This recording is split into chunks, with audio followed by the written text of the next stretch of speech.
According to a report from the Nigerian Electricity Regulatory Commission (NERC), the federal government has incurred a total electricity tariff subsidy of 1.94 trillion naira as of 2024 to cover the shortfall between the cost-reflective tariffs and the actual tariffs approved for customers. NERC reported that tariff subsidy stood at 610 billion naira in 2023. The figure rose following the removal of fuel subsidies and the floating of the naira by President Bola Tinubu in June 2024, leading to high inflation rates. In the face of the rising cost of electricity, the federal government had earlier ordered a freeze in customer tariffs at December 2022 levels. Government undertook to fund the gap through tariff shortfall provisions. Despite a sharp rise in cost-reflective tariffs driven by foreign exchange volatility and other macroeconomic pressures, the freeze was sustained. NERC explained that in the first quarter of 2024, the subsidy obligation increased by over 300% to 633 billion naira, compared to the quarterly average of 157 billion naira in 2023. According to the report, following the review of tariffs for Band A customers who account for about 40% of the total energy consumers, it reduced the quarterly subsidy to 380 billion naira in the second quarter.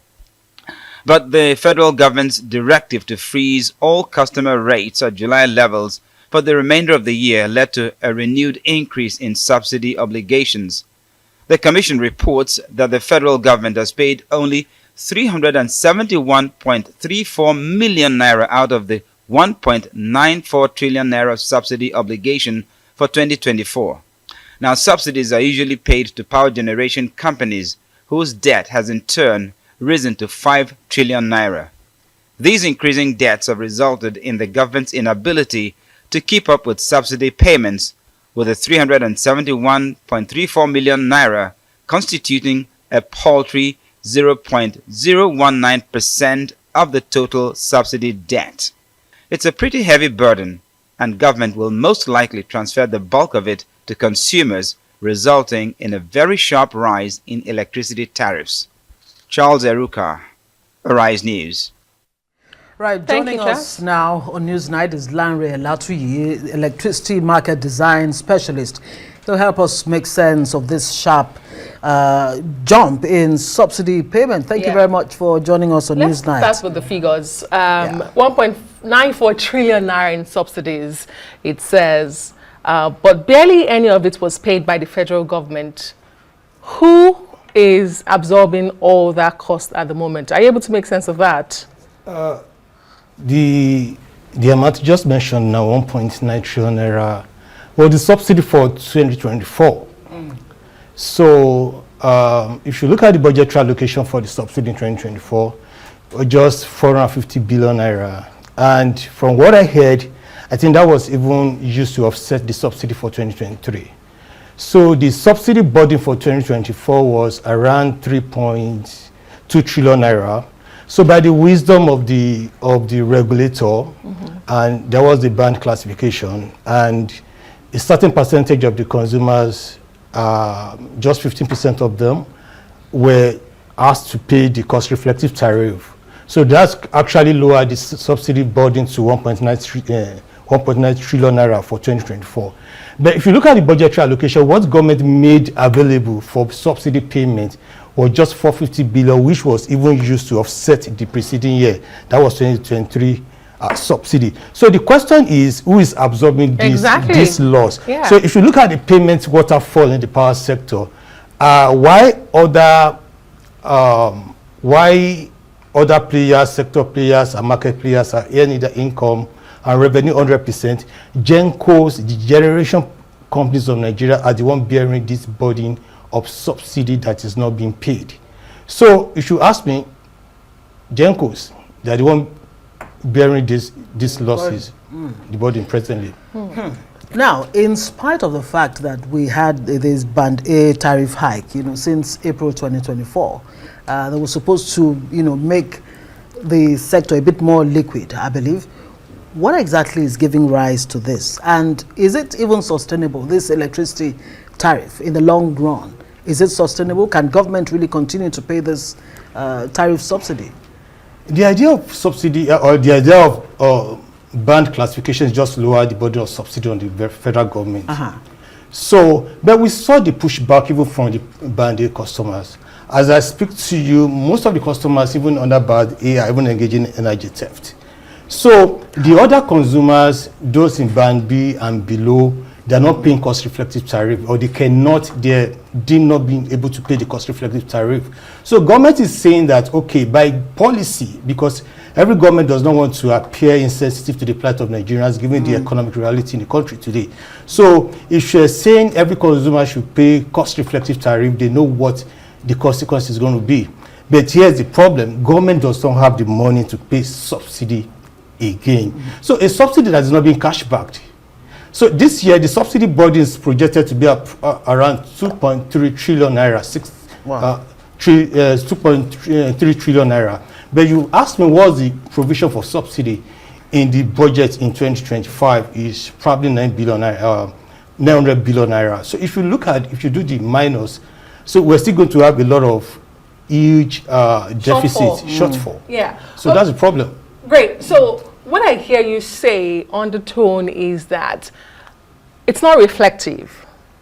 Our electricity tariff is not reflective. There will always be subsidy, and government cannot afford subsidy. There will be shortfall, and the people continue to push back. There's a whole lot of problems in that mix. So the question then would be, is there a smarter way to support poor households and allow the Gencos, Discos, and all of those value chain breathe? There are mechanisms through which you can actually reduce the subsidy burden on the federal government. If you look at the Electricity Act 2023, a provision was actually made in that act. We call it PCAF Fund. That is Power Consumer Assistance Fund. But the problem is that that fund is not being operationalized as we speak, because you look at the sources of that fund for that PCAF is from the market, from the consumers, and from eligible customers. But the problem is that that fund is not being operationalized now. So that cannot be relied on.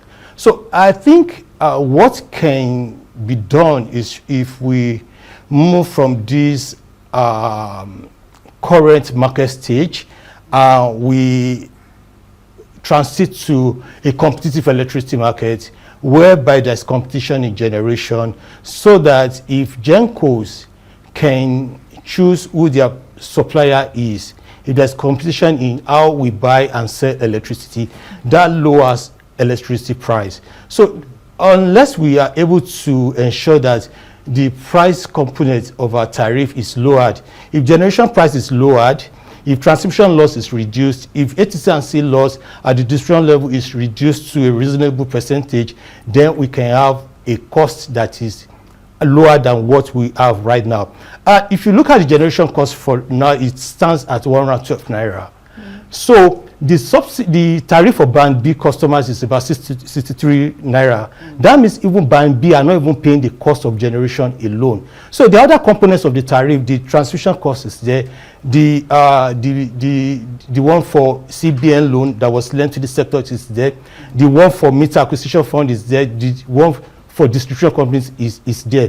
So I think if we don't move away from this current market design, single buyer, whereby Gencos, where Discos buy electricity in credit from the Gencos, and they're not cash backed, and even bank guarantees that are supposed to place down, they're not putting it down. And even this current market design does not incentivize Discos to be efficient in their operations. Beyond that, there are other challenges that even Discos are facing. Energy theft is a major problem.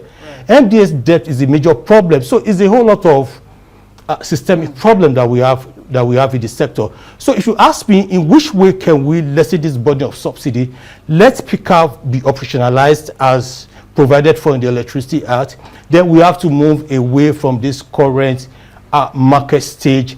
Let there be competition. Let there be a case of demand and supply. So if there's competition in generation, that lowers price because generators will be able to offer lower price in order to beat other competitors. But there are indications that the same people behind the discos actually behind the GenCos too. I mean, I've heard such. But look, what are the implications of allowing this situation to persist? For the economy, more importantly, for the power sector itself, and for the economy. For the power sector, I think I'm going to start from the economy. You know, without electricity, we can't really run a 21st century economy. No doubt. So we need power, even for small and medium-scale enterprises. Everybody needs power. And for the sector, we have a problem of resource adequacy in the sense that we have a nameplate capacity of 13,000 megawatts, but what is available in the sense is not even, it's barely 5,800 megawatts.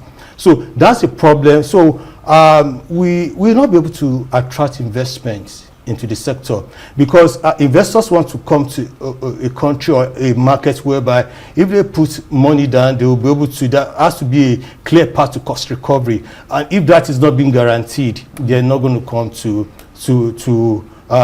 our country. So for the sector, the problem has always been there. The problem is not going. We keep on talking about it every time, and we're not solving it. We're not solving it at all. So for the GenCos, I barely pity them because they're barely surviving. They're barely surviving.